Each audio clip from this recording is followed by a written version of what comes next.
ভেন্টিলেটরের নল খুলবেন না। আমাকে শুধু সঠিক 3 মিনিট সময় দিন। পুরো ইমার্জেন্সি রুমে নিস্তব্ধতা নেমে এলো। দেশের 15 জন সবথেকে বড় প্রফেসর এবং ডাক্তাররা ঘৃণভরা দৃষ্টিতে পেছন ফিরে তাকালেন। যে ব্যক্তি চিৎকার করে এই আদেশ দেওয়ার সাহস করেছিল সে কোনো ডাক্তার ছিল না, বরং কাদা মাখা বৃষ্টিতে ভেজা এক বাইক ট্যাক্সি ড্রাইভার ছিল, যে রুমের কোণে ঠকঠক করে কাঁপছিল। বেডে 1 বিলিয়নিয়ার মহিলা মৃত্যুর প্রহর গুনছিলেন। ডেথ সার্টিফিকেট প্রায় সই হয়ে গিয়েছিল এবং কোটি কোটি টাকার মেশিনও হার মেনে নিয়েছিল।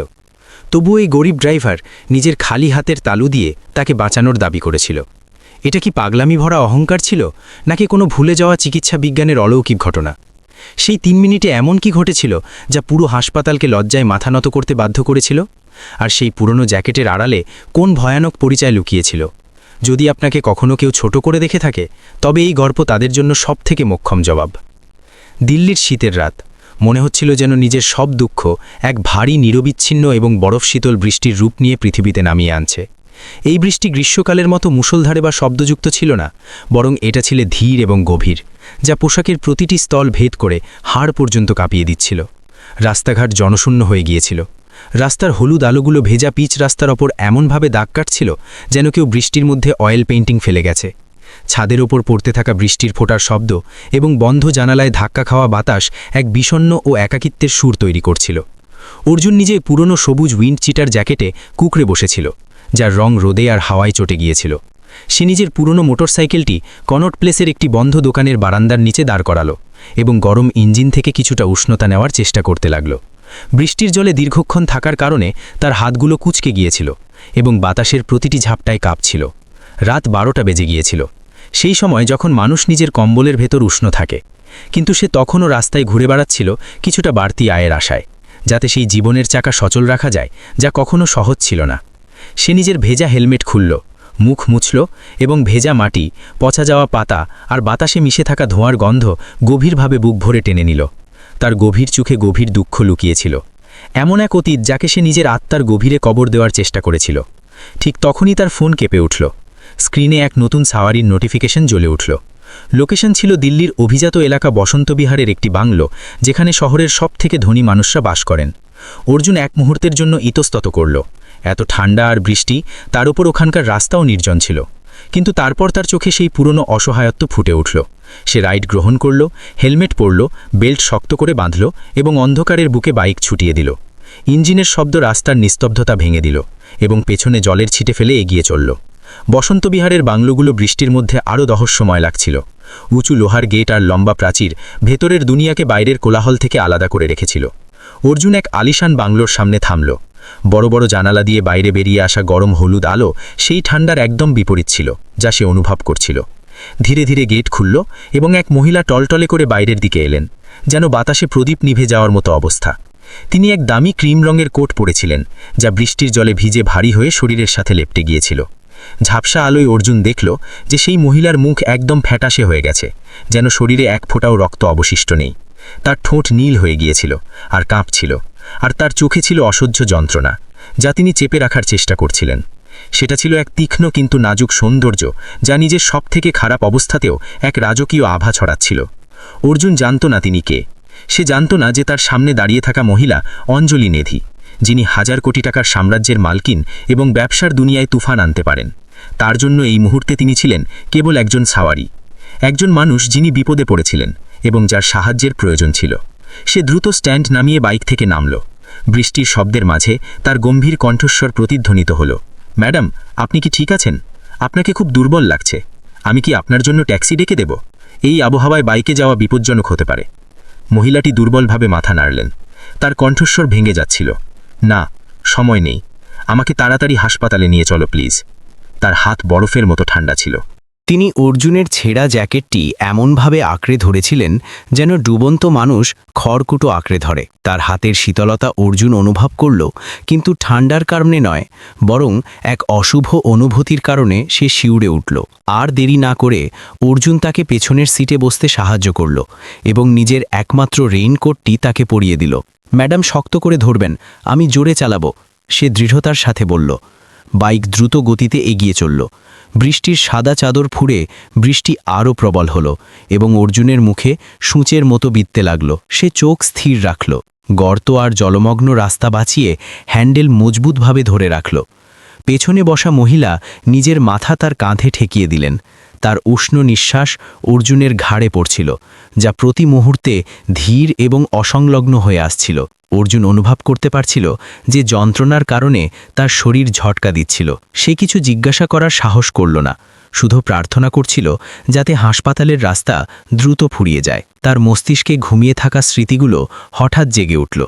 কোনো মুমূর্ষ রোগীকে নিয়ে যাওয়ার এই অনুভূতি, মৃত্যুর সাথে বাজি ধরার এই অনুভূতি কতটা পরিচিত এবং যন্ত্রণাদায়ক ছিল। এটা তাকে সেই রাতগুলোর কথা মনে করিয়ে দিচ্ছিল যখন সে এমার্জেন্সিতে ডিউটি করত। অ্যাম্বুলেন্সের সাইরেন এবং রোগীদের পরিজনদের বিষণ্ণ মুখগুলোর স্মৃতি। সাহস হারাবেন না ম্যাডাম, আমরা পৌঁছে গেছি, অর্জুন বাতাসের শব্দ ছাপিয়ে চিৎকার করে বলল। কিন্তু জবাবে শুধু এক ভয়ঙ্কর নিস্তব্ধতা মিলল। হঠাৎ তার কোমরে জড়িয়ে থাকা হাতগুলো আলগা হয়ে গেল। পেছন থেকে শরীরের পুরো ওজন তার পিঠের ওপর এসে পড়ল। তিনি জ্ঞান হারিয়েছিলেন। অর্জুন আতঙ্কিত হয়ে পড়ল। তার হৃৎপিণ্ড দ্রুত স্পন্দিত হতে লাগল। ম্যাডাম, ম্যাডাম বলে সে চিৎকার করে ডাকল, কিন্তু কোনো জবাব এলো না। সেই মুহূর্তে অর্জুন আর সেই দবিয়ে রাখা ট্যাক্সি ড্রাইভার রইল না। তার চোখের ভাব বদলে গেল, সেগুলো তীক্ষ্ণ এবং অত্যন্ত একাগ্র হয়ে উঠল। সে জানত যে এখন অতিবাহিত হওয়া প্রতি সেকেন্ড জীবন ও মৃত্যুর সওদা। সে দাঁত চেপে অ্যাক্সিলারেটর পুরো ঘুরিয়ে দিল। বাইক গর্জন করে রাতের ট্রাফিক আর ট্রাকগুলোর মাঝখান দিয়ে সাপের মতো বেরিয়ে গেল। লাল সিগন্যালের পরোয়া না করে মোড়গুলো পার হতে লাগল। আইনের পরোয়া নেই, বিপদের পরোয়া নেই। তার মাথায় শুধু একটাই কথা ছিল, প্রাণ বাঁচাতে হবে। বৃষ্টির জল আর ঘাম তার মুখে বইছিল, নোনতা আর ঠান্ডা। সে অনুভব করতে পারছিল যে তার পেছনে বসা মহিলার জীবন তুফানের প্রদীপের মতো টিমটিম করছে। তার ভেতরে এক অদ্ভুত ছটফটানি জেগে উঠল, এক পেশাদার প্রবৃত্তি যা তার রক্তে বইছিল, যা সে এতদিন চেপে রেখেছিল। ভাগ্য অদ্ভুত খেলা খেলেছিল, তাকে এই সওয়ারি দিয়ে নিজের অতীত এবং নিজের আসল পরিচয়ের মুখোমুখি হতে বাধ্য করেছিল। দূরে হাসপাতালের লাল ক্রস কোনো লাইট হাউসের মতো অন্ধকারে জ্বলজ্বল করছিল। অর্জুন বাইক সরাসরি এমার্জেন্সির বারান্দায় ঢুকিয়ে দিল। ভেজা মেঝেতে টায়ারের পিছলে যাওয়ার তীক্ষ্ণ শব্দে সেখানে তন্দ্রাচ্ছন্ন নিরাপত্তা রক্ষীদের নজর কাড়ল। সে বাইক থেকে লাফিয়ে নামল। স্ট্যান্ড দেওয়ারও সময় ছিল না, যার ফলে বাইক সশব্দে পড়ে গেল এবং তার ভাইজার ভেঙে গেল। কিন্তু সে পরোয়া করল না। সে সংজ্ঞাহীন মহিলাকে কোলে তুলে নিল এবং নিজের সর্বশক্তি দিয়ে এক অধিকারপূর্ণ কণ্ঠে চিৎকার করল, যা সবাইকে চমকে দিল। কার্ডিয়াক অ্যারেস্টের রোগী, ডাক্তার কোথায়? স্ট্রেচার আনুন জলদি। তার কণ্ঠস্বর রাতের নিস্তব্ধতা চিড়ে দিল এবং এমন এক রাতের শুরু হলো যা কেউ ভুলবে না। এমন এক রাত যা দুজন অচেনা মানুষের জীবন চিরতরে বদলে দেবে এবং সময়ের ধুলোয় চাপা পড়া রহস্য উন্মোচন করবে। এমার্জেন্সি ওয়ার্ডের অটোমেটিক দরজা খুলল এবং ঠান্ডা বাতাসের সাথে ফিনাইল ও ওষুধের গন্ধ বাইরে এলো। ভেতরের দৃশ্য বাইরের শান্ত রাত থেকে একদম আলাদা ছিল। এখানে টিউবলাইটের উজ্জ্বল সাদা আলো চোখে বিঁধছিল, যা জীবন ও মৃত্যুর মাঝখানের সূক্ষ্ম রেখাকে ফুটিয়ে তুলছিল। স্ট্রেচারের চাকার শব্দ, রবারের জুতোর দৌড়াদৌড়ি, মেশিনের বিপ বিপ শব্দ আর ডাক্তারদের চিৎকারের আওয়াজ মিলে এক বিশৃঙ্খল পরিবেশ তৈরি করেছিল। অর্জুন দরজাতেই থেমে গেল। হাত খালি ছিল, এক অচেনা মানুষের মতো যাকে সভ্য দুনিয়া ভুলে গেছে। তার সবুজ জ্যাকেট এখন জলে ভিজে কালো হয়ে গিয়েছিল এবং তা থেকে চুইয়ে পড়া নোংরা জল পরিষ্কার মেঝেতে একটি নোংরা ডোবা তৈরি করছিল। এক তরুণী নার্স, যার হাতে ফাইলের স্তূপ ছিল, তার সাথে ধাক্কা লাগল। সে নাক কুঁচকে নিজের সাদা কোট ঝাড়ল, যেন কোনো নোংরার স্পর্শ লেগেছে, এবং তীক্ষ্ণ দৃষ্টিতে তাকিয়ে চিৎকার করল, রাস্তা থেকে সরুন, পরিজনরা পাশে গিয়ে দাঁড়ান, রাস্তা আটকাবেন না। এই বাক্যটি অর্জুনের মুখে চার মারার মতো লাগল এবং সে সজাগ হল। সে পেছনে সরে গেল এবং দেওয়ালের পাশের অন্ধকার কোণে নিজেকে লুকিয়ে ফেলল। নিজেকে যতটা সম্ভব ছোট করার চেষ্টা করতে লাগল, যাতে মৃত্যু নিয়ে লড়াই করা সেই বিশেষ মানুষদের নজরে না আসে। সে রোগীর আত্মীয় ছিল না, আর না ছিল তাদের সহকর্মী। এখানে সে ছিল কেবল এক গরিব নোংরা বাইকওয়ালা, এমন এক বহিরাগত যে অজান্তেই ধনীদের ট্র্যাজেডিতে জড়িয়ে পড়েছিল। কাঁচের দেওয়ালের ওপাশে আইসিইউতে সেই প্রভাবশালী মহিলা এখন সাদা চাদরের বিছানায় নিষ্পন্দ পড়েছিলেন। তার চারদিকে ছিল তারের জাল, অক্সিজেন মাস্ক তার সুন্দর মুখ ঢেকে দিয়েছিল। মনিটরে ইসিজির রেখাগুলো পাগলের মতো নাচছিল। লাল রঙের নম্বরগুলো কোনো টাইম বোমার উল্টো গণনার মতো জ্বলছিল। নাড়ি খুব দ্রুত, রক্তচাপ কমছে। অ্যাড্রেনালিন প্রস্তুত করো, কার্ডিওলজিস্টকে এখনই ডাকো। এক মধ্যবয়স্ক ডাক্তারের কঠোর কণ্ঠস্বর প্রতিধ্বনিত হল। অর্জুন কাঁচের বাইরে দাঁড়িয়ে দেখছিল। তার গভীর চোখ হঠাৎ স্থির হয়ে গেল। সার্জিক্যাল স্পিরিট, ইথার এবং রক্তের গন্ধে তার মস্তিষ্কে হাতুড়ির মতো আঘাত লাগল। সেই স্মৃতিগুলোকে খুঁচিয়ে দিল যা থেকে সে মদ্যপান আর বেনামি রাতের মাধ্যমে পালিয়ে বেড়াচ্ছিল। 10 বা 15 বছর আগে সেও ওই জায়গায় দাঁড়িয়ে থাকত, সেই একই সাদা কোট পরত, সেই একই করো অথবা মরো আদেশ দিত এবং মৃত্যুর মুখ থেকে জীবন ছিনিয়ে আনার ক্ষমতা রাখত। বাইকের হ্যান্ডেল ধরা আর মালামাল বহন করার কারণে শক্ত হয়ে যাওয়া তার হাত দুটো, যা একসময় জটিল সার্জারি করা গোল্ডেন হ্যান্ডস হিসেবে পরিচিত ছিল, এখন কাঁপতে লাগলো ঠান্ডায় নয়, বরং তার মস্তিষ্কে চলা ঝড়ের কারণে। ঠিক তখনই এক মোটা নিরাপত্তারক্ষী লাঠি নিয়ে তার কাছে এলো এবং তাকে ওপর নিচ দেখল। ওই, তুই কি ফিস জমা দিয়েছিস? এখানে তুই কি অ্যাক্সিডেন্ট ঘটিয়েছিস? কোনো কাগজ আছে? গার্ড অহংকারের সাথে জিজ্ঞাসা করল। অর্জুন মাথা নিচু করে গম্ভীর গলায় বলল, আমি শুধু পথচারী। আমি এদের এখানে নিয়ে এসেছি। আমি জানি না ইনি কে। গার্ড বিড়বিড় করল, তাহলে বাইরে গিয়ে বস। এখানে দাঁড়িয়ে মেঝে নোংরা করছিস, যা এইমাত্র পরিষ্কার করা হয়েছে। নিজের চেহারা দেখ, কোথাও রোগীর কিছু চুরি করিসনি তো? গার্ড তাকে ধাক্কা দিয়ে দরজার দিকে সরিয়ে দিল। অর্জুন প্রতিবাদ করল না। সে নিঃশব্দে করিডোরের লোহার ঠান্ডা চেয়ারগুলোর দিকে এগিয়ে গেল। কিন্তু তার নজর ইমার্জেন্সি রুম থেকে সরল না, যেখানে সাদা কোট পরা লোকজন বিছানাটি ঘিরে রেখেছিল। হাজার হাজার কেস দেখা এবং সবথেকে জটিল রোগের মোকাবিলা করা একজন ডাক্তারের ষষ্ঠ ইন্দ্রিয় তাকে বলছিল যে কিছু একটা ভুল হচ্ছে। সে দেখল যে রোগীর বুক অদ্ভুতভাবে ওঠানামা করছিল, যা ভেন্টিলেটরের ছন্দের সাথে মিলছিল না। সে দেখল যে ঘাড়ের চামড়ার রং রক্তশূন্যতা বা হার্ট অ্যাটাকের মতো ফ্যাকাশে ছিল না, বরং চামড়ার নিচে এক অদ্ভুত বেগুনি রং ফুটে উঠছিল, যা প্রাচীন চিকিৎসা, আয়ুর্বেদ বা মর্মচিকিৎসায় পাওয়া যায়। Heart failure, anaphylactic shock, Coramine injection দাও। ভেতর থেকে আদেশ এলো। ভুল হচ্ছে। অর্জুনের মুখ থেকে অজান্তেই বেরিয়ে গেল। কণ্ঠস্বর ধীর ছিল কিন্তু দৃঢ় ছিল। সে নিজের হাতের তালু একে অপরের সাথে মুচড়ে নিল। নখ মাংসে বিঁধে গেল। ওরা ভুল পথে যাচ্ছে। ওরা হৃৎপিণ্ড আর রক্ত সঞ্চালনের উপর নজর দিচ্ছে, কিন্তু সমস্যার শিকড় সেখানে নেই। সে ডায়াফ্রামের খিঁচুনি লক্ষ্য করল। এক অত্যন্ত বিরল নিউরোটক্সিন বা মর্মস্থান, ভাইটাল পয়েন্ট ব্লক হওয়ার সংকেত দেখল, যার উল্লেখ কেবল প্রাচীন চিকিৎসাশাস্ত্র, আয়ুর্বেদ বা মর্মচিকিৎসায় পাওয়া যায়।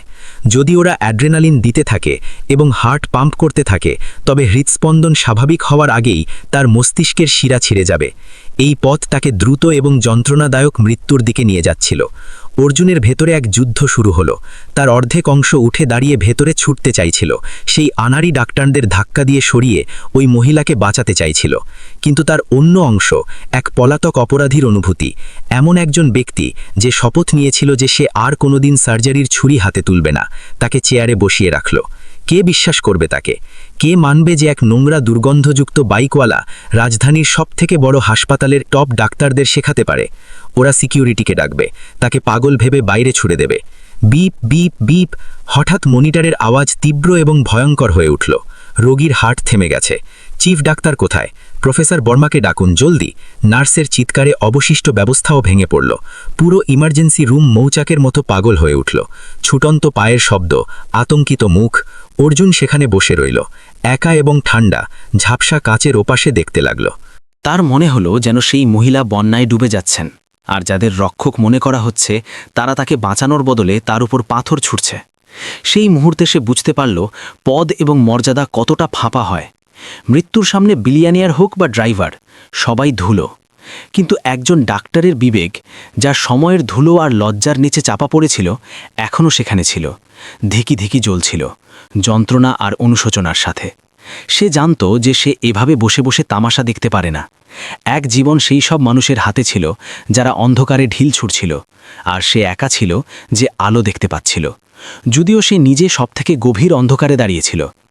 এমার্জেন্সি রুমের দরজা আবার খুলল, কিন্তু এবার দৌড়াদৌড়ি ছিল না, বরং শহরের চিকিৎসা জগতের সবথেকে বড় নাম, 15 জন প্রবীণ প্রফেসর এবং বিশেষজ্ঞ, যাদের চুল সাদা হয়ে গিয়েছিল এবং চশমার পেছনে ছিল গভীর চোখ, তারা ভারী পদক্ষেপে ভেতরে এলেন।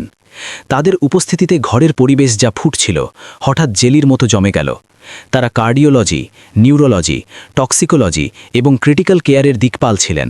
সেই সব নাম যাদের সাথে দেখা করার জন্য রোগীদের কয়েক মাস অপেক্ষা করতে হয়, আজ একটি ছোট বিছানার চারদিকে জমা হয়েছিলেন।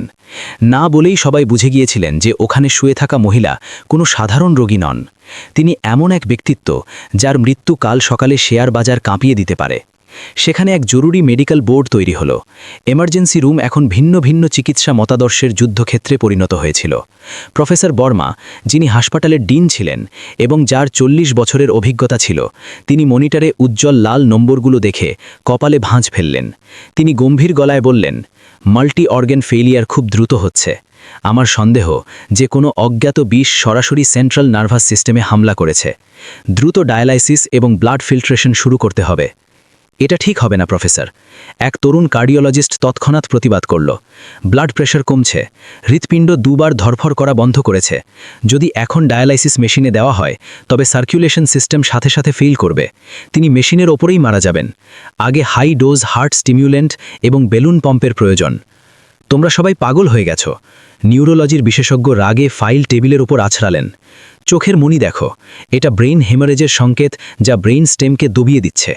দ্রুত সিটি স্ক্যান এবং যদি প্রয়োজন হয় তবে মাথার খুলি কাটতে হবে। যদি মস্তিষ্ক মরে যায় তবে হৃৎপিণ্ড সচল রেখে কী লাভ? শুধু একটা জ্যান্ত লাশ পাওয়া যাবে। বিতর্ক অনবরত চলছিল, তীব্র এবং যুক্তিতে ভরা। প্রত্যেকে নিজের সারা জীবনের জ্ঞান ব্যবহার করে নিজের কথা প্রমাণ করার চেষ্টা করছিল। সবার মনে হচ্ছিল যে তাদের কাছেই সমাধানের চাবি রয়েছে। অ্যাড্রেনালিন, ডোপামিন, অ্যাট্রোপিন, ইসিএমওর মতো ভারী শব্দ বাতাসে ভাসছিল। কিন্তু পরিহাস এটাই ছিল যে যত বেশি বিতর্ক হচ্ছিল তারা ততটাই ফেঁসে যাচ্ছিল। সেই মহিলার শরীর আধুনিক চিকিৎসার প্রতিটি প্রচেষ্টাকে অস্বীকার করছিল। কোনো ওষুধ কাজ করছিল না। এমনকি যখন হৃৎপিণ্ডের ওষুধ দেওয়া হলো তখন তার শরীর আরও জোরে খিচিয়ে উঠল। আঙুলের ডগা নীল থেকে কালো হতে শুরু করল, যেন দ্রুত পচন ধরছে। মেশিনগুলো মৃত্যুর সঙ্গীত বাজাচ্ছিল। জীবনের রেখাগুলো মনিটরে সোজা এবং সমতল হয়ে আসছিল। 10 মিনিট, 20 মিনিট, তারপর 30 মিনিট কেটে গেল। বিতর্কের শব্দ ধীর হয়ে বন্ধ হয়ে গেল। শুরুর সেই উৎসাহ আর বড় ডাক্তারদের অহংকার ধীরে ধীরে আতঙ্ক এবং শেষে পূর্ণ অসহায়ত্বে বদলে গেল। প্রফেসরদের কপালে ঘাম ঝরছিল, চশমা ঝাপসা হয়ে আসছিল, কিন্তু কেউ মুছার কষ্টটুকু করল না। পুরো ঘরে এক ভয়ঙ্কর নিস্তব্ধতা নেমে এলো। এটা শান্তি ছিল না, এটা ছিল মৃত্যুর নিস্তব্ধতা। বাইরের বৃষ্টির শব্দ এই ভারী পরিবেশে চাপা পড়ে গিয়েছিল। 15 জন মহান মস্তিষ্ক সেই বিছানার চারদিকে মূর্তির মতো দাঁড়িয়েছিল, প্রকৃতির রহস্যের সামনে মাথা নত করে। তারা তাদের সবথেকে আধুনিক অস্ত্র, কোটি কোটি টাকার মেশিন এবং বিদেশি ওষুধ আজমিয়ে নিয়েছিল, কিন্তু সব বিফলে। প্রফেসর বর্মা এক গভীর হতাশ নিঃশ্বাস ছাড়লেন, যা তার বৃদ্ধ বুক থেকে বেরিয়েছিল এবং তা তার গর্ব ভেঙে যাওয়ার মতো শোনালো। সে নিজের চশমা খুলল, নিজের ক্লান্ত চোখ ঘষল এবং নিজের সঙ্গীদের দিকে তাকিয়ে ধীরে ধীরে মাথা নাড়ল। সেই মাথা নাড়া বিনা বাক্যে মৃত্যুদণ্ড শোনানোর মতো ছিল। রিস্ক বন্ড তৈরি করো। তার কণ্ঠস্বর ছিল শুকনো এবং প্রাণহীন। আমরা আপ্রাণ চেষ্টা করেছি। পরিবারকে জানিয়ে দাও যে তারা সবথেকে খারাপ পরিস্থিতির জন্য প্রস্তুত থাকুক। আজকের রাতে তার বাঁচা অসম্ভব। এক নার্স ভীত পদক্ষেপে এগিয়ে এলো। তার হাতে এক সাদা কাগজ ছিল, যার উপর কালো কালিতে ঠান্ডা এবং নিষ্ঠুর শব্দ ছাপা ছিল।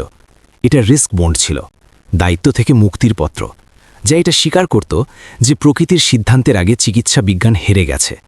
সে সেই কাগজটি ঠান্ডা ধাতব টেবিলের উপর রাখল। কাগজের খসখস শব্দ সেই নিস্তব্ধতায় এতটাই তীব্র আর বিধে যাওয়ার মতো লাগল যে শরীরের লোম খাড়া হয়ে যায়। কোনো ডাক্তারেরই তৎক্ষণাৎ কলম তুলে তাতে সই করার সাহস ছিল না, কারণ সেই দস্তখত করার মানে ছিল এক জীবনকে ছেড়ে দেওয়া, নিজের হার মেনে নেওয়া।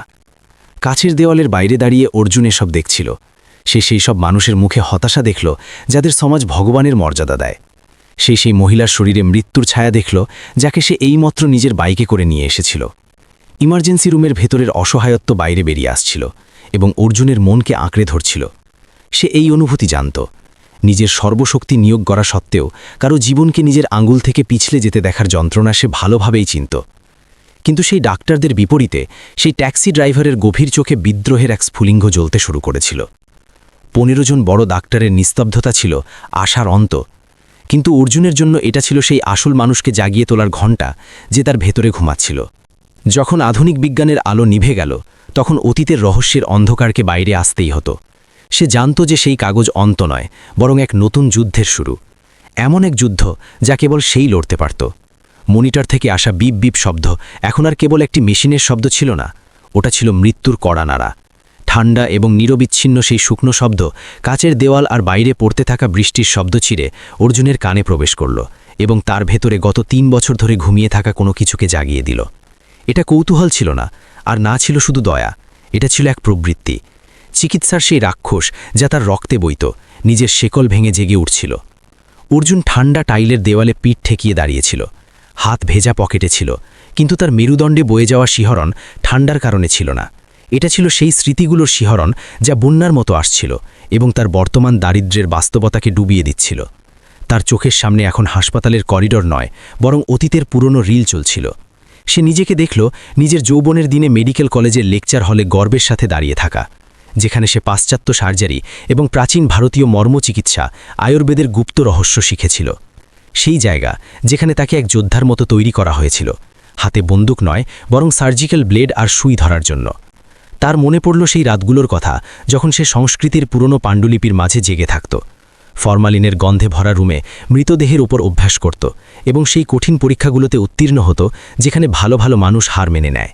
তার নিজের হাতের অনুভূতি মনে পড়ল, লম্বা পরিষ্কার হাত যাদের কোটি টাকার বীমা ছিল, সেই হাত যা চামড়ার নিজের সূক্ষ্ম স্পন্দন অনুভব করতে পারত এবং চুল থেকেও সূক্ষ্ম শিরাগুলোকে জোড়া লাগাতে পারত, সেই হাত যাদের একসময় মেডিকেল জগতে ভগবানের হাত বলা হতো। কিন্তু তারপর তার সেই রাতের কথা মনে পড়ল, একদম আজকের মতোই এক তুফানি রাত, যখন সেই হাতগুলোতেই রক্ত লেগেছিল। সেই মেয়েটির মুখ তার চোখের সামনে ভেসে উঠল, তার শেষ নিঃশ্বাস আর মেঘের গর্জনের মাঝে তার শেষ আর্তনাদ, বাঁচাও আমাকে। সেদিন অর্জুন নিজের দক্ষতা নিয়ে খুব অহংকারী ছিল। সে নিজের অহংকারকে তুষ্ট করার জন্য এক ঝুঁকিপূর্ণ পথ বেছে নিয়েছিল এবং তার দাম সেই মানুষের জীবন দিয়ে মেটাতে হয়েছিল যাকে সে সবথেকে বেশি ভালোবাসত। সেদিনও মনিটরের এক লম্বা বিপ শব্দ তার বুক চিরে দিয়েছিল। সেই মুহূর্তেই অর্জুনের পৃথিবী তছনছ হয়ে গিয়েছিল। খ্যাতি, টাকা, প্রশংসা সব অর্থহীন হয়ে গিয়েছিল যখন তার হাত একটি শ্বাসকে আটকাতে পারল না। সে পালিয়ে এসেছিল, নিজের ডিগ্রি, নিজের ভবিষ্যৎ, নিজের নাম সব পেছনে ফেলে। সে অর্জুন শর্মার নাম এবং পরিচয় মুছে ফেলে এক সাধারণ ড্রাইভারের জীবন বেছে নিয়েছিল যাতে সে নিজেকে শাস্তি দিতে পারে। সে রাস্তার ধুলো আর রাস্তার ধারের খাবার বেছে নিয়েছিল যাতে সেই হাত যে কোনোদিন সার্জিক্যাল ব্লেড থাকত সেখানে এখন বাইকের অ্যাক্সিলারেটরের দাগ আর গ্রিজের কালি থাকে। তার মনে হয়েছিল যে সে ভুলে গেছে যে তার ভেতরের ডাক্তার মরে গেছে, কিন্তু কাচের ভেতরে দাঁড়িয়ে থাকা সেই বৃদ্ধ প্রফেসরের হতাশ কণ্ঠস্বর তাকে বাস্তবে টেনে আনল। সে টেবিলের ওপর রাখা সেই রিস্ক বন্ডকে দেখল। ওই কাগজের টুকরোটি তার জন্য পাহাড়ের মতো ভারী ছিল, ওটা ছিল হারের প্রমাণ। সে বিছানায় শুয়ে থাকা ওই মহিলাকে দেখল যার মুখ ফ্যাকাশে হয়ে গিয়েছিল, বুক কষ্টে ওঠানামা করছিল, একদম সেই মেয়েটির মতো একলা এবং নিঃসহায়। অর্জুনের বুকে এক ভয়াবহ ঝড় উঠল, যেন কেউ তার কলিজা ছিঁড়ে দিচ্ছে। যদি সে ভেতরে যায় তবে সে তাকে বাঁচিয়ে নেবে, এটা তার বিশ্বাস ছিল। যেভাবে তার শরীর নীল হয়ে যাচ্ছিল, যেভাবে খিচুনি হচ্ছিল, এসবই সেই প্রাচীন গ্রন্থে লেখা ছিল যা তার মুখস্থ ছিল। এটা সেই জিনিস ছিল যা ওই 15 জন ডাক্তারের আধুনিক মেশিন ধরতে পারছিল না। কিন্তু যদি সে ভেতরে যায় তবে গত 3 বছরের সুরক্ষিত আবরণ ভেঙে যাবে, তার আসল পরিচয় পৃথিবীর সামনে চলে আসবে। পুরনো শত্রু, অতীতের ভূত আবার তাকে খুঁজে নেবে। সেই শান্তি যা সে অতি কষ্টে পেয়েছিল তা ধোঁয়ার মতো উড়ে যাবে। সে আবার সেই নোংরা রাজনীতি আর মেডিকেল জগতের ষড়যন্ত্রে ফেসে যাবে যা থেকে সে ঘৃণা করত। এটা কি একজন অচেনা মানুষের জন্য 50 টাকার সাওয়ারির জন্য যুক্তিযুক্ত? অর্জুন নিজের হাত দুটো দেখল, খসখসে শক্ত নখের কোণে জমে থাকা কালো দাগ। এটা একজন ড্রাইভারের হাত, সার্জনের নয়। তোমার কোনো অধিকার নেই। তার মস্তিষ্কে এক কণ্ঠস্বর প্রতিধ্বনিত হল, তুমি একজন পরাজিত মানুষ, তুমি খুনি, আর এক জীবন নেবে। সে ঘুরল, যাওয়ার জন্য পা বাড়ালো। এখান থেকে বেরাও, বাইক তোলো, নিজের ঘরে যাও আর কম্বল মুড়ি দিয়ে শুয়ে পড়ো। সকাল হওয়া পর্যন্ত সব শেষ হয়ে যাবে। সে মারা যাবে, কিন্তু এটা কপাল, তোমার ভুল নয়। কিন্তু তখনই আর এক ছবি তার চোখের সামনে ভেসে উঠল, ওই মহিলার চোখ যখন সে অর্জুনের কাঁধ ধরেছিল। একজন অচেনা মানুষের ওপর সেই অটুট বিশ্বাস।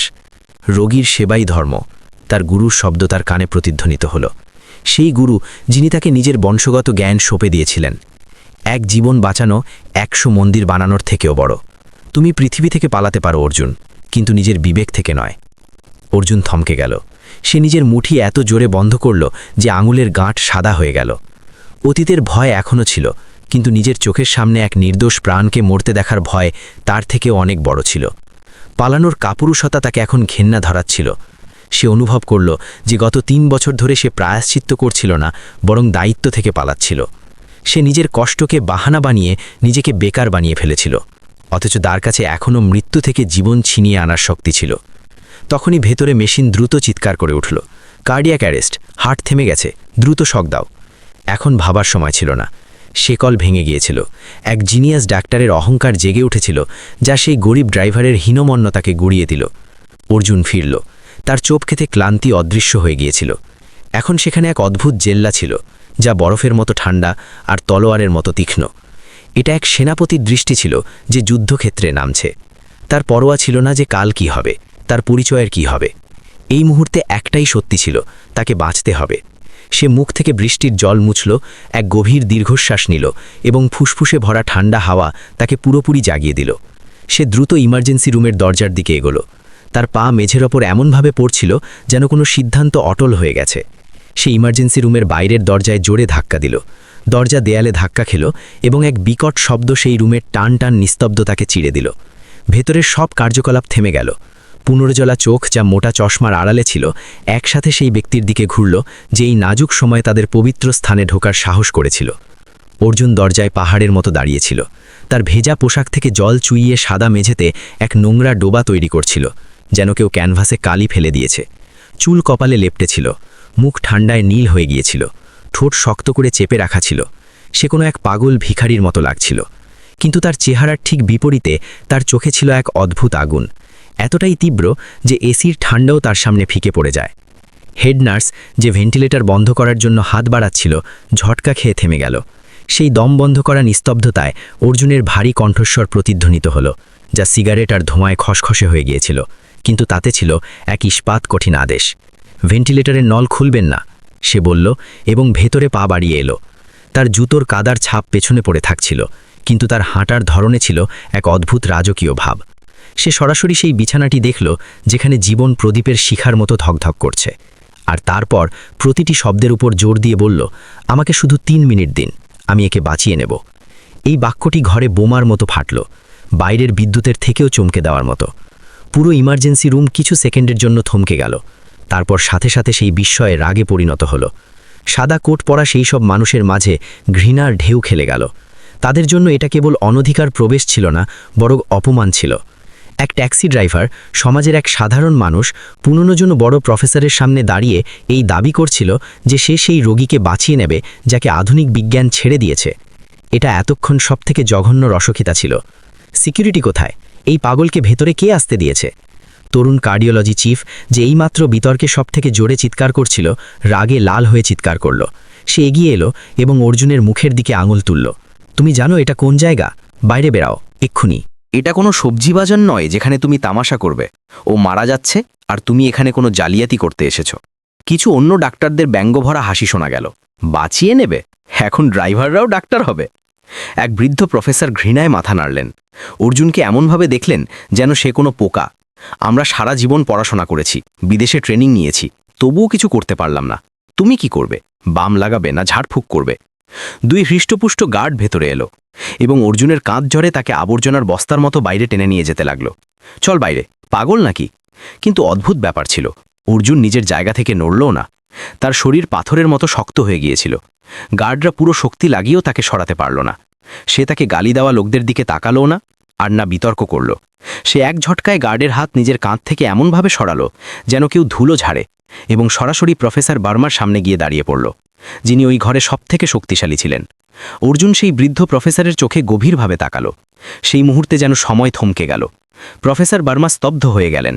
তিনি সেই ড্রাইভারের চোখে পাগলামি বা নেশা দেখলেন না, বরং তিনি এক গভীর পাতাল দেখলেন, যাতে ছিল অগাধ যন্ত্রণা। কিন্তু সেই সাথে তুফানে ঝোড়ো সময় পার করে আসা একজন মানুষের অটুট দৃঢ়তাও ছিল। আর সবথেকে গুরুত্বপূর্ণ বিষয় হল, তিনি সেখানে এক তেজ দেখেছিলেন, একজন আসল বৈদ্য বা হিলারের আত্মা দেখেছিলেন, যাকে কেবল তিনিই চিনতে পারেন, যিনি নিজে মৃত্যুর সাথে যুদ্ধ করেছেন। প্রফেসর, অর্জুন বলল। কণ্ঠস্বর এখন আর আদেশের ময়, বরং এক যন্ত্রণাময় উপলব্ধির ছিল। ভালো করে দেখুন, ওর চোখের মণি এখনও পুরোপুরি ছড়িয়ে পড়েনি। নাকের নিচের অংশ এখনও হালকা লাল। এটা হার্ট ফেলিওর নয়, এটা অ্যানাফিল্যাকটিক নিউরোশকের কারণে মর্মস্থান বা ভাইটাল পয়েন্টগুলো ব্লক হয়ে যাওয়া। আপনাদের মেশিন সেই থমকে যাওয়া প্রাণবায়ুকে পরিমাপ করতে পারবে না, তার শব্দগুলো ধারালো চাকুর মতো ছিল, যা সেই বুদ্ধিজীবীদের অন্ধ বিশ্বাসকে কেটে দিল। রুমে নিস্তব্ধতা নেমে এলো। সে যেসব শব্দ ব্যবহার করেছিল, মর্মস্থান, নিউরোশক, সেগুলো অদ্ভুত কিন্তু খুব প্রযুক্তিগত ছিল, কোনো অশিক্ষিতের শব্দ নয়। তুমি কি বলছো? প্রফেসর বার্মা কপাল কুঁচকালেন। তার কণ্ঠস্বর কেঁপে উঠল। আপনি এখানে একমাত্র ব্যক্তি যিনি প্রাচীন ভারতীয় চিকিৎসার এই নীতিগুলোর কথা শুনে থাকবেন, যা এখন বিলুপ্ত হয়ে গেছে। শুধু 3 মিনিট। অর্জুন পুনরাবৃত্তি করল। তার চোখ দিয়ে আগুন ঝরছিল। যদি আমি ব্যর্থ হই, তবে আমাকে পুলিশের হাতে তুলে দেবেন। আমি নিজের জীবন দিয়ে দেব। কিন্তু যদি আপনি এখন ভেন্টিলেটর সরিয়ে নেন, তবে আসল খুনি হবেন আপনারা। খুনি শব্দটি 1000 কেজি ওজনের মতো ছিল এবং সরাসরি প্রফেসরের বিবেকে গিয়ে আঘাত করল। বাকি ডাক্তাররা চিৎকার করতে লাগল, স্যার, এর কথা শুনবেন না, এ পাগল, হাসপাতাল বদনাম হয়ে যাবে। খামোশ। প্রফেসর বার্মা হঠাৎ চিৎকার করে উঠলেন। তার কণ্ঠস্বরে পুরো ঘর কেঁপে উঠল। তিনি অর্জুনের দিকে তাকিয়েছিলেন। তার কাঁপতে থাকা হাতগুলো দেখছিলেন, যা ঠান্ডায় কাঁপছিল, কিন্তু আঙুলগুলো অদ্ভুতভাবে লম্বা এবং পরিষ্কার ছিল। একজন শিল্পী বা সার্জেনের আঙুল, ড্রাইভারের নয়। 1 সেকেন্ডের মধ্যে তিনি বাজি ধরলেন। তিনি নিজের সারা জীবনের সম্মান বাজি ধরলেন, কারণ তার অন্তরাত্মা বলছিল যে এই নোংরা লোকটা সাধারণ নয়, একে ছেড়ে দাও। তিনি গার্ডদের আদেশ দিলেন, কিন্তু স্যার, আমি বলেছি ছেড়ে দাও, ওকে করতে দাও।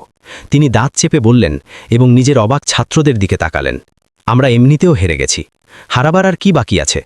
যদি কোনো অলৌকিক কিছু ঘটতে পারে, তবে হতে দাও। গার্ডরা তাকে ছেড়ে দিল এবং রাগে পেছনে সরে গেল। অর্জুন নিজের কলার ঠিক করল এবং এক গভীর দীর্ঘশ্বাস নিল। তার চারপাশের পরিবেশ দুনিয়ার কোলাহল থেকে আলাদা হয়ে গেল। সে ধন্যবাদ দিল না, না কোনো জয়ের আস্ফালন দেখালো। সে শুধু প্রফেসর বার্মাকে হালকা মাথা নাড়িয়ে ইশারা করল, একজন বুদ্ধিমান মানুষের ইশারা, এবং দ্রুত বিছানার দিকে এগিয়ে গেল। 3 মিনিট। মৃত্যু আর জীবনের বাজি উল্টে দেওয়ার জন্য মাত্র 3 মিনিট। এটা প্রমাণ করার জন্য যে ওই খসখসে চামড়ার নিচে এখনও এক মহান হাত বেঁচে আছে।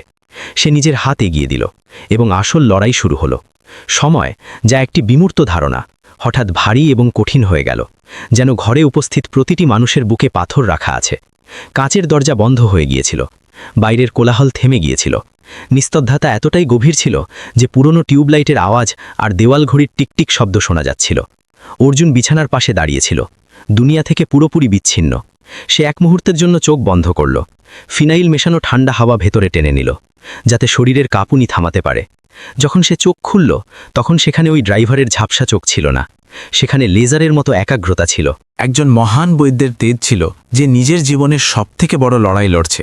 সে কোনো সার্জিক্যাল চাকু চায়নি, না স্ট্যাথোস্কোপ, না কোনো মেশিন। সে নিজের 2 হাত সামনে বাড়িয়ে দিল, শক্ত খসখসে, যাতে আঁচড় ছিল আর নখের কোণে গ্রিস লেগেছিল। ওই পরিষ্কার পরিচ্ছন্ন পরিবেশে ওই হাতগুলো নোংরা লাগছিল। তরুণ ডাক্তাররা মুখ বাঁকাচ্ছিল, তাদের চোখে ঘৃণা ছিল। এই নোংরা হাত ওই ধনী মহিলার শরীর স্পর্শ করবে? কিন্তু যেমনই ওই হাতগুলো রোগীকে স্পর্শ করল, এক জাদু হলো যা সবার নিঃশ্বাস থামিয়ে দিল। অর্জুনের আঙুলগুলো নড়ে উঠল। ওই বিশ্রী আঙুলগুলো হঠাৎ এতটাই নমনীয়, কোমল এবং নিখুঁত হয়ে গেল, যেন কোনো পিয়ানো বাদক কোনো সুরে ঝংকার তুলছে। সে শক্তির নয়, বরং নিজের আঙুলের সংবেদনশীলতা ব্যবহার করল, যাতে লুকিয়ে থাকা নাড়ি খুঁজে পায়।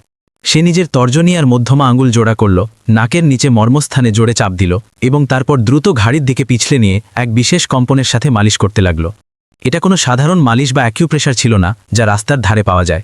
এটা ছিল প্রতিলোম মর্মচিকিৎসা, প্রাচীন ভারতীয় জ্ঞান এবং আধুনিক নার্ভাস সিস্টেম রিফ্লেক্সের এক বিরল মিশ্রণ। যে বিদ্যা শিখতে অর্জুন নিজের যৌবন ব্যয় করেছিল, সে ওই ঘুমিয়ে পড়া মস্তিষ্ক বা সেন্ট্রাল নার্ভাস সিস্টেমকে ঝাঁকিয়ে জাগিয়ে তোলার চেষ্টা করছিল। এর আগে যে হৃৎপিণ্ড চিরতরে ধরফর করা বন্ধ করে দেয়। 1 মিনিট হয়ে গেল। টাইমার দেখতে থাকা নার্স কাঁপানো গলায় বলল, মনিটরে ইসিজির রেখা এখনও সোজা এবং সমতল ছিল। মৃত্যুর অন্তহীন লীর, কোনো পরিবর্তন নেই। কানাঘোষা শুরু হয়ে গেল। দেখেছ, বলেছিলাম না ভণ্ডামি, এক ডাক্তার অন্যজনকে বলল। শুধু হাত নাড়াচ্ছে, সময় নষ্ট করছে, একে বাইরে বের করো। অর্জুন কারো কথা শুনল না। তার কপাল থেকে ঘাম ঝরে বৃষ্টির জলের সাথে মিশছিল। তার চোখে যাচ্ছিল। সে দাঁত চেপে ধরল এবং পদ্ধতি বদলাল। তার হাত এখন আরও দ্রুত চলতে লাগল। বাতাসে ঝাপসা দেখাচ্ছিল। সে বুকের মাঝখানে হৃদয় মর্মের ওপর জোরে চাপ দিল এবং সেই সাথে অন্য হাত দিয়ে কবজির ভেতরের অংশে চাপ দিল। এটা ছিল সবথেকে বিপজ্জনক চাল। অসহ্য যন্ত্রণা ব্যবহার করে থমকে যাওয়া হৃৎপিণ্ডকে আবার সংকুচিত হতে বাধ্য করা। যদি 1 ইঞ্চিও ভুল হয়, তবে পাঁজর ভেঙে যাবে অথবা ফুসফুস ফেটে যাবে, আর রোগী সাথে সাথে মারা যাবে। হঠাৎ মহিলার শরীর বিছানায় লাফিয়ে উঠল। তিনি নড়লেন। এক নার্স চিৎকার করল, এটা শুধু বাইরের চাপের কারণে হওয়া রিফ্লেক্স, হৃৎস্পন্দন নয়। কার্ডিওলজিস্ট শীতলভাবে বললেন, এটা লাশকে কষ্ট দিচ্ছে আর কিছু নয়। অর্জুন থামল না, তার দম ফুরিয়ে আসছিল। ভেজা জ্যাকেটের নিচে তার বুক হাঁপড়ের মতো ওঠানামা করছিল। সে মৃত্যুর প্রতিরোধ অনুভব করতে পারছিল। মনে হচ্ছিল যেন সে এক ভারী পাথরকে গভীর খাদ থেকে একটি কাঁচা সুতো দিয়ে টেনে তুলছে। সেই সুতোটি ছিল আশা, ইচ্ছাশক্তি আর ওই মহিলার শরীরে বেঁচে থাকা সামান্য প্রাণ। সাহস হারিও না, ফিরে এসো, অর্জুন বিড়বিড় করল। কণ্ঠস্বর এতটাই ধীর ছিল যে শুধু সেই শুনতে পাচ্ছিল। সে রোগীর আত্মার সাথে কথা বলছিল, নিজের জীবনের শক্তি, প্রাণ তাকে দিচ্ছিল। 2 মিনিট কেটে গেল। ঘরের হাওয়া এতটাই ভারী হয়ে গেল যে নিঃশ্বাস নেওয়া কঠিন ছিল। প্রফেসর বর্মা মূর্তির মতো দাঁড়িয়েছিলেন, অর্জুনের প্রতিটি নড়াচড়া দেখছিলেন। তিনি রোগীর গায়ের রঙের পরিবর্তন লক্ষ্য করলেন। আঙুলের নীলচে ভাব কমছিল, সেখানে খুব হালকা গোলাপি আভা আসছিল। তিনি কিছু বলতে চাইলেন, কিন্তু ভয় পেলেন পাছে অর্জুনের ধ্যান না ভেঙে যায়। তিনি জানতেন যে এই ড্রাইভার একটি টান টান দড়ির উপর দিয়ে হাঁটছে, আর নিচে খাদ। হঠাৎ অর্জুন রোগীর বুক থেকে হাত সরিয়ে নিল। সে এক পা পিছিয়ে এলো, জোরে নিঃশ্বাস ছাড়ল এবং টলতে লাগল যেন পড়ে যাবে। সময় শেষ। কেউ চিৎকার করল, ব্যর্থ হয়েছে। ঠিক সেই মুহূর্তে অর্জুন ঝাঁপিয়ে পড়ল এবং নিজের বৃদ্ধাঙ্গুলি দিয়ে মহিলার একদম ওপরে অধিপতি মর্ম বা ক্রাউন পয়েন্টে পুরো শক্তি দিয়ে চাপ দিল। এটা ছিল শেষ আঘাত, হয় জীবন না হয় মৃত্যু, ফেরার কোনো পথ নেই। চাপ এতটাই বেশি ছিল যে মহিলার মাথা পেছনের দিকে হেলে গেল এবং চুল ছড়িয়ে পড়ল। পুরো ইমার্জেন্সি রুম দম বন্ধ করে দাঁড়িয়েছিল। সবার নজর ছিল মনিটরে। 1 সেকেন্ড, 2 সেকেন্ড, 3 সেকেন্ড। ওই নিস্তব্ধতা শতাব্দী প্রাচীন মনে হলো। শুধু বাইরে বৃষ্টির টপটপ শব্দ চলছিল। মেশিন চুপ ছিল। ওই সবুজ সোজা রেখা এখনও দৌড়াচ্ছিল, মানুষের প্রচেষ্টাকে উপহাস করছিল। অর্জুন পাথর হয়ে ওই মহিলার দিকে তাকিয়েছিল। তার হাত নিচে ঝুলে গেল, ক্লান্তি আর চাপে কাঁপছিল। বৃষ্টি আর চোখের জলে তার দৃষ্টি ঝাপসা হয়ে গেল। সে কি আবার ভুল ছিল? ইতিহাস কি পুনরাবৃত্তি হল? সত্যি কি তার হাত শুধু মৃত্যু বয়ে আনে? তার কপাল থেকে এক ফোঁটা ঠান্ডা ঘাম ঝরে ওই বিলিয়নিয়ার মহিলার সাদা হাতের ওপর পড়ল। নিরাশা তার মনে বাসা বাঁধতে শুরু করল। দিল্লির শীতের থেকেও বেশি ঠান্ডা। ডাক্তাররা মাথা নাড়াতে শুরু করলেন, তারা মুখ ঘুরিয়ে নিতে লাগলেন। তিরস্কার আর অপমানের শব্দ তাদের ঠোঁটে আসতেই যাচ্ছিল। বলেছিলাম না পাগল? কিন্তু ঠিক সেই নাজুক মুহূর্তে যখন আশা শেষ হয়ে গিয়েছিল, একটি শব্দ নিস্তব্ধতা চিরে দিল। বিপ! মনিটর থেকে একটি তীক্ষ্ণ এবং একাকী শব্দ এলো। এটা মৃত্যুর লম্বা বাঁশি ছিল না, এটা ছিল একটি স্পষ্ট দ্রুত হৃদস্পন্দন। সবাই নিজের জায়গায় জমে গেল। যে পা বাইরে যাবার জন্য উঠেছিল সেখানেই থমকে গেল। 15 জোড়া চোখ ঝটকায় আবার স্ক্রিনের দিকে ঘুরল। ওই ঠান্ডা সবুজ স্ক্রিনে ওই প্রাণহীন সোজা রেখা হঠাৎ লাফিয়ে উঠল। একটি উঁচু চূড়া তৈরি করল, যেন কোনো আগ্নেয়গিরি ফেটেছে। তারপর নিচে নামল এবং আবার ওপরে উঠল। Beep beep beep! পরের শব্দগুলো এলো। প্রথমে কিছুটা দ্বিধাগ্রস্ত ছিল, যেন কেউ অসুস্থতা থেকে উঠে হাঁটছে, কিন্তু তারপর সেটা ছন্দবদ্ধ এবং শক্তিশালী হয়ে উঠল। এটা ছিল জীবনের সঙ্গীত, সেই সুর যা শোনার জন্য প্রতিটি ডাক্তার চাতকের মতো বসে থাকে। গরম রক্ত ধমনীতে দৌড়াতে লাগল, জমাট বাঁধা রক্তকে ভেঙে চুরমার করে, ঠান্ডা শরীরকে আবার গরম করে তোলে। মহিলার সাদা মুখে নাকের কাছ থেকে গাল পর্যন্ত এক হালকা লাল আভা ছড়িয়ে পড়ল, যেন ঘন অন্ধকার রাতে সূর্যের প্রথম কিরণ। পুরো ইমার্জেন্সি ওয়ার্ড স্তব্ধ ছিল, খুশিতে নয় বরং এক গভীর ধাক্কায়। ওই তরুণ কার্ডিওলজিস্ট যে এইমাত্র অর্জুনকে নিয়ে উপহাস করছিল, তার মুখ হাঁ হয়ে গেল। চশমার পেছনে চোখ কপালে উঠল। সে চোখ কোচলাল। না, এটা অসম্ভব।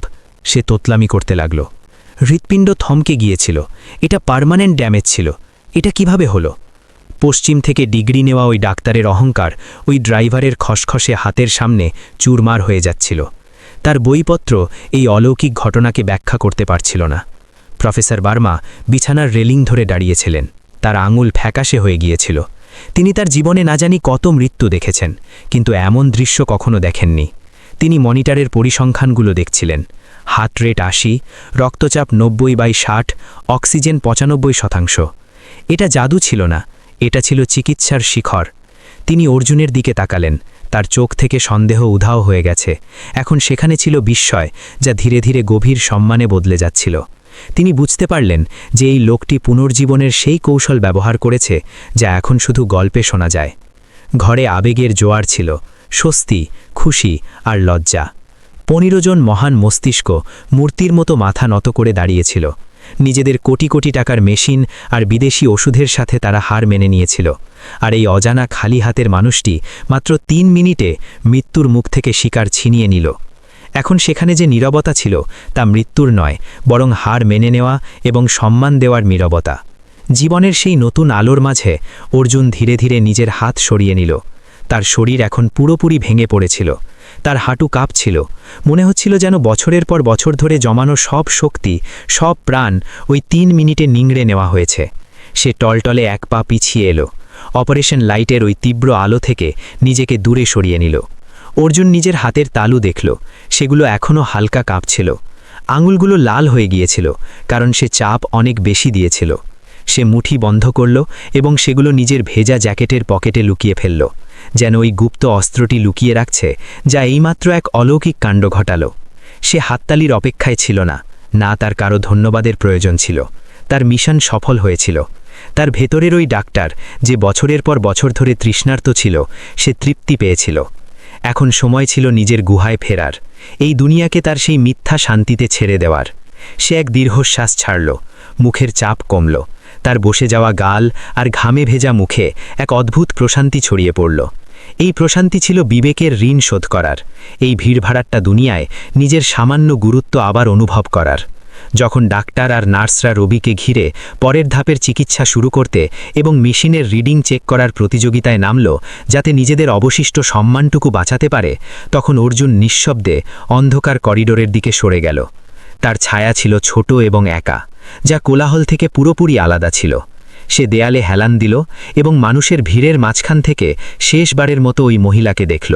তিনি বেঁচে আছেন, তার বুক এক ছন্দে নিঃশ্বাস নিচ্ছে, এটুকুই যথেষ্ট ছিল। তার ঠোঁটে এক তিক্ত হাসি এলো। সে নিজের কলার ওপরে তুলল এবং ঘুরে হাঁটা দিল। তার পুরনো জুতোর শব্দ কেউ শুনতে পায়নি, কিন্তু তার জন্য প্রতিটি পদক্ষেপ এখন আগের চেয়ে হালকা ছিল। সে আবার অর্জুন দা ড্রাইভার হয়ে গিয়েছিল, দিল্লির হৃৎপিণ্ডে এক অদৃশ্য মানুষ, যে নিজের ছেঁড়া জ্যাকেটের নিচে এক মহান রহস্য লুকিয়ে রেখেছিল।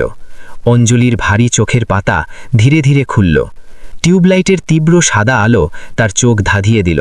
সে প্রথমে ব্যথা অনুভব করেনি, বরং এক অসারতা আর শূন্যতা অনুভব করল, যেন তার আত্মা কোনো দীর্ঘ যাত্রা থেকে ফিরেছে এবং জোর করে শরীরে ঢোকানো হয়েছে। সে অনুভব করল যে তার বুক ওঠানামা করছে, একটি নিয়মিত এবং উষ্ণ ছন্দ। এটি সেই বরফ শীতল বৃষ্টি আর অন্ধকার থেকে একদম আলাদা ছিল, যাতে সে এইমাত্র ডুবে গিয়েছিল। ওনার জ্ঞান ফিরেছে, প্রফেসর, উনি চোখ খুলেছেন। এক নার্সের ধীর কিন্তু উত্তেজিত কণ্ঠস্বর প্রতিধ্বনিত হল। সেই মহিলা, যিনি ব্যবসার দুনিয়ায় আয়রন লেডি নামে পরিচিত ছিলেন, যিনি কখনো কারো সামনে মাথা নত করতেন না, এখন একটি শুকনো পাতার মতো দুর্বল হয়ে পড়েছিলেন। সে নিজের ঝাপসা দৃষ্টি দিয়ে সেই মুখগুলোকে চেনার চেষ্টা করল, যারা তার ওপর ঝুঁকেছিল। তারা ছিলেন প্রফেসর বর্মা এবং অন্যান্য বড় ডাক্তার, যাদের সে প্রায়ই তার বিলাসবহুল পার্টিতে দেখত। কিন্তু আজ তাদের চোখে সেই চাটুকারিতা ছিল না, বরং এক গভীর ধাক্কা আর স্বস্তি ছিল, যেন তারা কোনো এমন জাদু দেখে ফেলেছে যা বিজ্ঞান ব্যাখ্যা করতে পারে না। ম্যাডাম, আপনি কি আমাকে শুনতে পাচ্ছেন? প্রফেসর বর্মা আদরের সাথে জিজ্ঞাসা করলেন। তার কণ্ঠে এখনও আতঙ্ক ছিল। আপনি মৃত্যুর খুব কাছে ছিলেন। সত্যি বলতে আমরা আশা ছেড়ে দিয়েছিলাম। অঞ্জলি মাথা নাড়াতে চাইল, কিন্তু তার ঘাড় শক্ত হয়েছিল। তার শেষ স্মৃতি ছিল বুকে ওঠা সেই ভয়াবহ যন্ত্রণার, রাস্তার ধারে পড়ে যাওয়ার অসহায়ত্ব ছিল, আর তারপর এক অচেনা মানুষের মজবুত পিঠের উষ্ণতা। এক লোক যে পুরনো সবুজ জ্যাকেট পরেছিল, যা থেকে ঘাম আর বৃষ্টির মিশেল গন্ধ আসছিল। আমাকে কে বাঁচিয়েছে? অঞ্জলি কষ্টে ঠোঁট নাড়ল। তার কণ্ঠস্বর বাতাসের ঝাপটার মতো দুর্বল ছিল। পুরো ঘর শান্ত হয়ে গেল। ডাক্তাররা একে অপরের দিকে তাকাতে লাগলেন। তাদের মুখে লজ্জা ছিল। মেডিকেল জগতের অহংকার এই প্রশ্নে আঘাত পেয়েছিল। অবশেষে প্রফেসর বর্মা দীর্ঘশ্বাস নিলেন। তিনি ঘাম মুছলেন এবং সত্য বলার সিদ্ধান্ত নিলেন, কারণ তিনি জানতেন যে অঞ্জলি একজন বুদ্ধিমতী মহিলা, তাকে মিথ্যা বলা যাবে না। আমরা নই ম্যাডাম, প্রফেসর বর্মা ঝুঁকে সম্মানের সাথে বললেন। যখন আমরা 15 জন লোক আর আমাদের সব মেশিন হার মেনে নিয়েছিল এবং আমরা ডেথ সার্টিফিকেট সই করতে যাচ্ছিলাম, তখন একজন লোক ভেতরে এলো, একজন অ্যাপ ক্যাব ড্রাইভার। একজন ড্রাইভার 15 জন প্রফেসরের সামনে আমার প্রাণ বাঁচালেন। তিনি শুধু 3 মিনিট সময় চেয়েছিলেন, বৃদ্ধ প্রফেসর আরও বললেন। তার দৃষ্টি কোথাও দূরে ছিল, যেন তিনি সেই মুহূর্তটি মনে করছেন। কোনো কাটাছেঁড়া ছাড়াই, কোনো ওষুধ ছাড়াই, সে নিজের খালি হাত দিয়ে মর্মবিন্দুগুলোতে চাপ দিল এবং আপনার নার্ভাস সিস্টেমকে জাগিয়ে তুলল। এমন এক প্রযুক্তি যা আমার মনে হয়েছিল শুধু পুরনো বইতে অবশিষ্ট আছে। সে আপনাকে তখন ফিরিয়ে এনেছে যখন আপনার হৃৎপিণ্ড থমকে গিয়েছিল। ওটা আমার কেরিয়ারের সবথেকে পাগলামি ভরা আর জাদুকরী 3 মিনিট ছিল। প্রফেসর বর্মার প্রতিটি শব্দ অঞ্জলির মস্তিষ্কে হাতুড়ির মতো লাগল। তার অহংকারের স্তরগুলোকে ভেঙে চুরমার করে দিল। তার মনে পড়ল সেই ড্রাইভারের কথা যে তাকে পড়ে যাওয়ার সময় সামলেছিল, যে নিজের একমাত্র রেনকোটটি তাকে দিয়ে দিয়েছিল, যে তুফানের মধ্যে প্রাণের ঝুঁকি নিয়ে বাইক ছুটিয়েছিল। তার হাসপাতালে সেই হুঙ্কার মনে পড়ল, আর তার কাঁধে মাথা ঠেকানোর সেই নিরাপদ অনুভূতিও। তো ওই সাধারণ দেখতে লোকটি শুধু তাকে এখানে আনেনি, বরং তাকে বাঁচানোর জন্য নিজে মৃত্যুর দরজা পর্যন্ত গিয়েছিল। সে কোথায়? অঞ্জলি মাথা তোলার চেষ্টা করল। তার দৃষ্টি পুরো ঘরে তাকে খুঁজতে লাগল। কাজ শেষ হতেই সে চলে গেছে, হয়তো বাইরে করিডোরে হবে। নার্স কাচের দরজার দিকে ইশারা করল। অঞ্জলি মাথা ঘোরালো। কাচের ওপাশে সে একটি ছায়া দেখল, যা অন্ধকার কোণে গুটিসুটি মেরে দাঁড়িয়েছিল, যেখানে আলো সব থেকে কম ছিল। একটি রোগা পাতলা শরীর, যা ক্লান্তিতে কিছুটা ঝুঁকেছিল। সে তখনও সেই ভেজা ইউনিফর্ম পরেছিল। জল মেঝেতে টপটপ করে পড়ছিল। সে সেখানে একা দাঁড়িয়েছিল, এই পরিষ্কার পরিচ্ছন্ন আর চকচকে দুনিয়া থেকে পুরোপুরি আলাদা। সে তার লাল হয়ে যাওয়া হাতগুলো ঘষছিল। তারপর সে নিজের জ্যাকেটের কলার ঠিক করল এবং সিঁড়ির দিকে ঘুরে গেল। সেই মুহূর্তে অঞ্জলির হৃৎপিণ্ড একবারের জন্য থেমে গেল, অসুস্থতায় নয়, বরং এক বিশাল আবেগের বন্যায়। সে কে? হাজার হাজার কোটির মালিকানি, আর ও এক সামান্য ড্রাইভার যাকে মানুষ অবজ্ঞার চোখে দেখে। তবুও সেই ছোট মানুষটি তাকে তখন ছেড়ে যায়নি, যখন দুনিয়ার সবথেকে বড় ডাক্তাররা হাত তুলে দিয়েছিলেন। অঞ্জলির চোখে ওই তালি দেওয়া পুরনো পোশাক পরা লোকটির উচ্চতা হঠাৎ হিমালয়ের মতো হয়ে গেল। তার দৌলত আর প্রতিপত্তি সেই মুহূর্তে ধুলোর মতো মনে হল। সে তাকে একজন ধনীর নজরে নয়, বরং একজন মানুষের নজরে দেখছিল। কৃতজ্ঞতা আর চোখের জলে ভরা দৃষ্টি। সে তার একাকিত্ব দেখল, তার নিঃশব্দ মহানুভবতা দেখল। যদি সে টাকার জন্য এটা করত, তবে সে পুরস্কারের জন্য অপেক্ষা করত। কিন্তু সে চলে যাচ্ছিল, একজন বেনামি নায়কের মতো। থামুন, ওদের যেতে দেবেন না, অঞ্জলি দুর্বল গলায় বলল। চোখের জল তার গাল বেয়ে পড়ল। সে নিজের হাত, যাতে ড্রিপ লাগানো ছিল, দরজার দিকে বাড়ালো। প্রফেসর বার্মা বুঝতে পারলেন। তিনি নার্সকে ইশারা করলেন, কিন্তু অর্জুন হয়তো ওই দৃষ্টির আভাস পেয়ে গিয়েছিল। সে সিঁড়ির কাছে এক মুহূর্তের জন্য থামল এবং কিছুটা পেছনে ফিরল। কাঁচের ওপাশে দুজনের চোখাচোখি হল। ওটা খুব ছোট সাক্ষাৎ ছিল, বিজলির ঝিলিকের মতো।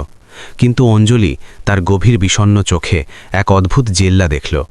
ওই চোখে না তো কোনো দাবি ছিল, না কোনো ভয়, শুধু এক অদ্ভুত প্রশান্তি ছিল, নিজের কর্তব্য পালন করার প্রশান্তি।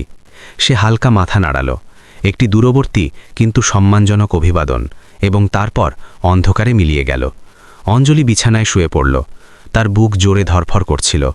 সে আজ কেবল নতুন জীবন পায়নি, বরং আত্মার নতুন জন্মও পেয়েছে। বৃষ্টি থেমে গিয়েছিল, কিন্তু ইমার্জেন্সি ওয়ার্ডের স্টাফ রুমে আর এক তুফান উঠছিল, সত্যের তুফান। অঞ্জলিকে ভিআইপি ওয়ার্ডে শিফট করার পর ওই 15 জন ডাক্তার এখনও বাড়ি যাননি। তারা কনফারেন্স রুমে জড়ো হয়েছিলেন। পরিবেশ কাঁচের মতো ভারী ছিল। টেবিলে রাখা কফি ঠান্ডা হয়ে গিয়েছিল। সবার মাথায় শুধু একটাই প্রশ্ন ছিল, ওই ড্রাইভার কে ছিল? প্রফেসর বার্মা টেবিলের মাথায় বসেছিলেন, মুখ গম্ভীর ছিল। তিনি অর্জুনের হাতের ওই নড়াচড়া ভুলতে পারছিলেন না। তার অন্তরাত্মা বলছিল যে এটা কোনো কাকতলীয় বিষয় ছিল না। সিসিটিভি ফুটেজ বের করো, তিনি আদেশ দিলেন। আমি জানতে চাই সে অ্যাডমিশন ফর্মে কি নাম লিখেছিল। আমার ওই ব্যক্তির পরিচয় চাই যে আজ এই পুরো বিভাগকে শিক্ষা দিয়েছে। প্রজেক্টরের স্ক্রিন জ্বলে উঠল এবং ফুটেজ সামনে এলো। তাতে অর্জুনকে ভেজা অবস্থায় কাঁপতে কাঁপতে রিসেপশনে ফর্ম ভরতে দেখা যাচ্ছিল। টেকনিশিয়ান কাগজটি জুম করল।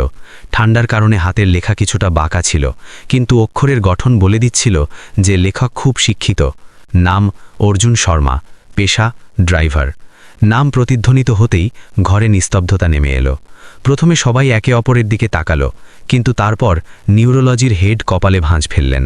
তার হাত কাঁপল এবং তিনি চশমা ঠিক করতে করতে বিড়বিড় করলেন, অর্জুন শর্মা, এই নামটা চেনা চেনা লাগছে। তিনি তৎক্ষণাৎ নিজের ল্যাপটপ খুললেন এবং মেডিকেল কাউন্সিলের পুরনো ডাটাবেস সার্চ করলেন। এন্টার চাপতেই যে রেজাল্ট এলো তা কোনো শ্রমিকের খালি রেকর্ড ছিল না। সেটি ছিল অর্জুনের এক লম্বা তালিকা এবং সাথে একটি ছবি। সাদা কোট পরা এক তরুণ ছেলে, যার চোখে তারার মতো জেল্লা আর মুখে আত্মবিশ্বাসী হাসি ছিল। ঘরে সবাই একসাথে নিঃশ্বাস টেনে নিল। এটা তো 2010 ব্যাচের গোল্ড মেডালিস্ট। এক ডাক্তারের কণ্ঠস্বর চিরে গেল। স্ক্রিনে লেখা ছিল, ডক্টর অর্জুন শর্মা, এইমস দিল্লির ইতিহাসে সবথেকে তরুণ টপার। 25 বছর বয়সে লন্ডন থেকে নিউরোসার্জারিতে ডাবল পিএইচডি। সে একটি বেসরকারি হাসপাতালের এ যাবৎকালের সবথেকে তরুণ বিভাগীয় প্রধান ছিলেন। তার নামে গোল্ডেন হ্যান্ডসের খেতাব ছিল, কারণ তিনি ব্রেন টিউমারের এমন সার্জারি করেছিলেন যাতে সাফল্যের হার ছিল শতভাগ। সে ভারতের চিকিৎসা জগতের উদীয়মান সূর্য ছিল। কিন্তু তারপর কারসার নিচে গেল, যেখানে লাল অক্ষরে একটি কালো অতীতের উল্লেখ ছিল। 2022 সালের আরোহী কেস, এক ভিআইপি রোগীর টেবিলে মৃত্যু। অর্জুন শর্মা প্রোটোকল লঙ্ঘনের পুরো দায়িত্ব নিয়েছিলেন। তার লাইসেন্স চিরতরে বাতিল করা হয়েছিল। সে মেডিকেল জগৎ থেকে নিখোঁজ হয়ে গিয়েছিল। সত্য ছিল নগ্ন এবং নিষ্ঠুর। ওই কাদায় মাখা ড্রাইভার, যাকে তারা তাড়িয়ে দিয়েছিল, যাকে গার্ডরা টেনে নিয়ে গিয়েছিল, সে আসলে এক জীবন্ত কিংবদন্তি ছিল। এমন এক জিনিয়াস যার ডানা কেটে দেওয়া হয়েছিল। ওই তরুণ কার্ডিওলজিস্ট যে অর্জুনকে ভণ্ড বলেছিল, এখন তার মুখ ফ্যাকাশে হয়ে গিয়েছিল। সে চেয়ারে ধপ করে বসে পড়ল, মাথা চেপে ধরল। তার মনে পড়ল যে বই থেকে সে পড়াশোনা করেছে তার শেষ পাতায় লেখা ছিল, বিশেষ কৃতজ্ঞতা, ডক্টর এ শর্মা। সে ওই মানুষটিকেই অপমান করছিল যে তাকে পরোক্ষভাবে পড়িয়েছিল। লজ্জা শুধু মুখে নয়, তাদের আত্মা পর্যন্ত পৌঁছে গিয়েছিল। আরোহী কেস। প্রফেসর বার্মা চশমা খুলে নিজের ভেজা চোখ মুছলেন। আমার মনে আছে, এক মন্ত্রীর মেয়ের সার্জারি। অর্জুন প্রাণ বাঁচানোর জন্য এক ঝুঁকিপূর্ণ পথ বেছে নিয়েছিল, কিন্তু রোগীর শরীর ধকল নিতে পারেনি। সে নিজের মেন্টার এবং হাসপাতালকে বাঁচানোর জন্য সব দোষ নিজের ঘাড়ে নিয়ে নিল এবং নিঃশব্দে চলে গেল। ঘরে অনুশোচনার নীরবতা ছিল। তারা ওই মুহূর্তগুলোর কথা মনে করছিল যখন অর্জুন কোনায় দাঁড়িয়েছিল, একা, ভেজা অবস্থায়। তারা হীরাকে পাথর ভেবে হোঁচট খেয়েছিল। তারা মানুষকে নয়, তার পোশাককে দেখেছিল। প্রফেসর বার্মার কণ্ঠস্বর বুঝে গেল, আমরা নিজেদের রক্ষক বলি, বড় গাড়িতে ঘুরি, কিন্তু আজ রাতে ওই ছেলেটির সামনে আমরা সবাই নবিশ, অন্ধ। তিনি জানালার কাছে গেলেন এবং বাইরে অন্ধকারে তাকালেন। এই ফাইলটি সিল করে দাও। তিনি ঘুরে বললেন, তাকে মিডিয়া থেকে দূরে থাকতে দাও। সে শান্তি বেছে নিয়েছে, তাকে সম্মান করো। কিন্তু এই মুখটি মনে রেখো, যদি সে কখনো ফিরে আসে তবে মাথা নত করে দেখা করো, যেমন একজন গুরুর সাথে দেখা করো। স্ক্রিন বন্ধ হয়ে গেল, কিন্তু ওই ডাক্তারদের মনে আজ একটি প্রদীপ জ্বলে উঠল। বৃষ্টি শহরের ধুলো ধুয়ে দিয়েছিল, কিন্তু তা কি অর্জুনের মনের ক্ষত ধুয়ে দিতে পারবে? 3 দিন পর দিল্লির রাস্তায় সোনালি রোদ ঝলমল করছিল। পুরনো গাছের ফাঁক দিয়ে আসা আলো জমে থাকা জল শুকিয়ে দিচ্ছিল। হাসপাতালের ভিআইপি সুইটে, যা কোনো 5 স্টার হোটেলের মতো ছিল, সেখানে একটি গোপন সাক্ষাৎ হচ্ছিল। অঞ্জলি জানালার পাশে বসেছিল। তার মুখে জেল্লা ফিরে এসেছিল, কিন্তু চোখে ছিল এক নতুন স্থিরতা। দরজায় টোকা পড়ল এবং অর্জুন ভেতরে এলো। সেই একই সাধারণ পোশাক, পুরনো জ্যাকেট, ঘষা জিন্স। এই আলিশান ঘরে তাকে বেমানান লাগছিল, যেন কাঁচের শোরুমে পাথর। কিন্তু তার দাঁড়িয়ে থাকার ধরনে কোনো দ্বিধা ছিল না। অঞ্জলি হেসে তাকে বসার ইশারা করল। টেবিলে একটি ব্ল্যাঙ্ক চেক আর একটি মোটা ফাইল রাখা ছিল। আসার জন্য ধন্যবাদ, অঞ্জলি বলল। কণ্ঠে বন্ধুত্ব ছিল। গত 3 দিনে আমি ওই রাতের কথা অনেক ভেবেছি। আপনি আমাকে শুধু জীবন দেননি, আপনি আমাকে তা দেখিয়েছেন যা আমার টাকা কখনো কিনতে পারত না। অর্জুন শুধু মাথা নাড়ল। ওটা আমার কর্তব্য ছিল। আপনি এই বিষয়ে বেশি ভাববেন না। অঞ্জলি চেক আর ফাইল তার দিকে এগিয়ে দিল। আমি আপনার সত্য জানি, ডক্টর অর্জুন শর্মা। অঞ্জলি অর্জুনের চোখে তাকালো। আপনার মতো হিরে ট্যাক্সিতে থাকা উচিত নয়। আমি আপনাকে আমার হাসপাতাল গ্রুপের ডিরেক্টর বানাতে চাই। স্যালারি আপনি নিজে লিখে নিন, শুধু ওই সাদা কোটটি আবার পরে নিন। এটি এমন একটি প্রস্তাব ছিল যার জন্য মানুষ মরতে পারত। সম্মান, টাকা আর পুরনো কলঙ্ক মোছার সুযোগ, সবকিছুই ছিল মাত্র 1 হাতের দূরত্বে। অর্জুন ওই কাগজটি স্পর্শ করল।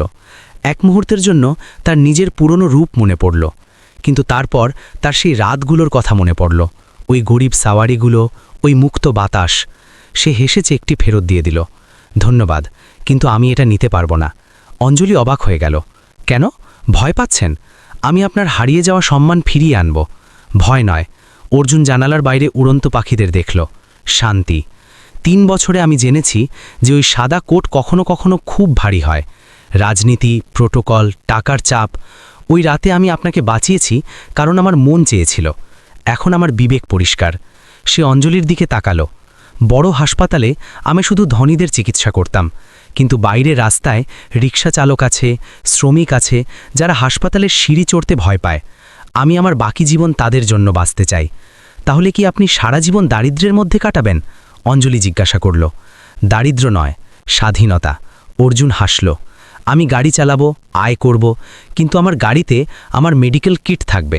যার প্রয়োজন হবে তার চিকিৎসা করব, বিনা ফিসে, বিনা রিস্ক বন্ডে, বিনা ভয়ে। আমি স্বাধীন থাকতে চাই। অঞ্জলি প্রথমবার অনুভব করল যে সে একটি খালি পকেটের মানুষের সামনে কতটা ছোট। সে চেকটি ছিঁড়ে ফেলল। আপনি সত্যিই পাগল, কিন্তু সবথেকে মহান পাগল যার সাথে আমার দেখা হয়েছে। বোঝার জন্য ধন্যবাদ। অর্জুন দাঁড়ালো। আমাকে যেতে হবে, পিক আওয়ার শুরু হতে চলেছে। 1 মিনিট। অঞ্জলি থামালো। আমি আপনাকে বাধ্য করব না, কিন্তু আপনি আমাকে আটকাতে পারবেন না। আমি একটি ফান্ড শুরু করছি, অর্জুন রিলিফ ফান্ড। যদি আপনি রাস্তায় এমন কোনো রোগী পান যার সার্জারি বা মেশিনের প্রয়োজন হয় এবং আপনি তা না করতে পারেন, তবে তাকে আমার হাসপাতালে পাঠিয়ে দেবেন। সব কিছু বিনামূল্যে হবে এবং কোনো প্রশ্ন করা হবে না। অর্জুন থামল। এই প্রস্তাবটি তার অহংকারের জন্য নয়, বরং তার রোগীদের জন্য ছিল। মঞ্জুর। সে হেসে হাত মেলালো। এক পাশে বিলিয়নিয়ারের কোমল হাত, অন্য পাশে ড্রাইভারের শক্ত হাত। এটি ছিল দুই দুনিয়ার মিলন। অর্জুন হাসপাতাল থেকে বেরোলো। রোদে এক নতুন সতেজতা ছিল। সে দীর্ঘশ্বাস নিল। তার কাঁধ থেকে যেন কোনো পাহাড় নেমে গেছে। সে তার পুরনো বাইকের কাছে গেল, যার ভাইজার ভাঙা ছিল। চলো বন্ধু, আবার যুদ্ধে। সে বাইক চাপড়ালো। ইঞ্জিন স্টার্ট হলো এবং ধোঁয়া ছেড়ে সে ভিড়ের মধ্যে মিশে গেল। ওপর থেকে অঞ্জলি তাকে দেখছিল। সে তার সেক্রেটারিকে বলল, লিগ্যাল টিমকে ডাকো, ফান্ড আজই শুরু হবে। নিয়ম মনে রেখো, যদি অর্জুন নামের কোনো ড্রাইভার রোগী আনে, তবে সে ভিআইপি ট্রিটমেন্ট পাবে। নিচে রাস্তায় অর্জুনের ফোনে নতুন বুকিং এলো, চাঁদনি চক থেকে রেলওয়ে স্টেশন। সে হেসে অ্যাক্সিলারেটর ঘোরালো। সে জানত যে এখন তার প্রতিটি সাওয়ারি শুধু টাকা উপার্জনের জন্য নয়, বরং একটি টহল হবে। শহরের শিরায় দৌড়ানো একজন রক্ষক। কেউ জানে না সে কে, কিন্তু যদি কখনো জীবনের তুফান আসে, তবে পুরনো সবুজ জ্যাকেট পরা ওই ফেরেস্তা কোথাও না কোথাও আশপাশেই থাকবে। ডক্টর অর্জুনের গল্প শেষ হলো, কিন্তু মানবতার গল্প মাত্র শুরু হলো। সে ভিড়ের মধ্যে হারিয়ে গেল, কিন্তু নিজের ছাপ চিরকালের জন্য রেখে গেল। যে আসল ডাক্তার সে নয় যে কোট পরে, বরং সে যার হৃদয় অন্যদের জন্য ধরফর করে। যদি এই গল্প আপনার মনের কোনো কোণ স্পর্শ করে থাকে, তবে মানবতার এই বার্তা আরও মানুষের কাছে পৌঁছে দিতে আমাদের সাহায্য করুন। নিচে দেওয়া সাবস্ক্রাইব বাটনটি টিপে আমাদের চ্যানেলের সাথে যুক্ত হন। আপনি ভারতের কোন রাজ্য বা শহর থেকে এই ভিডিও দেখছেন? কমেন্টে আপনার শহরের নাম অবশ্যই লিখুন, যাতে আমরা দেখতে পারি যে ভালো কাজ পছন্দ করা মানুষ এই দেশে কোথায় কোথায় ছড়িয়ে আছে। নোটিফিকেশন বেল টিপতে ভুলবেন না, যাতে এমনই মন ছুঁয়ে যাওয়া গল্প আপনার কাছে সবার আগে পৌঁছায়। এখন স্ক্রিনে যে ভিডিওটি দেখা যাচ্ছে তার উপর ক্লিক করুন এবং আরও একটি এমনই জাদুকরী ভাগ্যের গল্পের অংশ হন। বন্ধুরা, অর্জুন এবং অঞ্জলির এই গল্প শুধু একটি কাহিনী নয়, বরং মানবতার এক জীবন্ত উদাহরণ। আমি আশা করি যে এই গল্পটি আপনার মনের তারকেও সেভাবেই ছুঁয়েছে, যেভাবে এটি আমার মনকে ছুঁয়েছে। আমি জানতে চাই যে আপনি আমাদের এই ভিডিও ভারত বা বিশ্বের কোন কোণ থেকে দেখছেন। কমেন্ট বক্সে আপনার শহর, গ্রাম বা রাজ্যের নাম অবশ্যই লিখুন, কারণ আমাদের এই পরিবারকে দেশের কোনায় কোনায় ছড়িয়ে থাকতে দেখে খুব আনন্দ হয়। আপনার এই গল্পটি কেমন লেগেছে? অর্জুনের সিদ্ধান্ত কি আপনার সঠিক মনে হয়েছে? আপনারও কি মনে হয় যে আসল হিরো সেই যে কোনো স্বার্থ ছাড়া এবং কোনো নামের আশা ছাড়া অন্যদের সাহায্য করে? আপনার মূল্যবান ভাবনা আমাদের সাথে অবশ্যই শেয়ার করুন। আপনার প্রতিটি মতামত আমাদের জন্য খুব গুরুত্বপূর্ণ।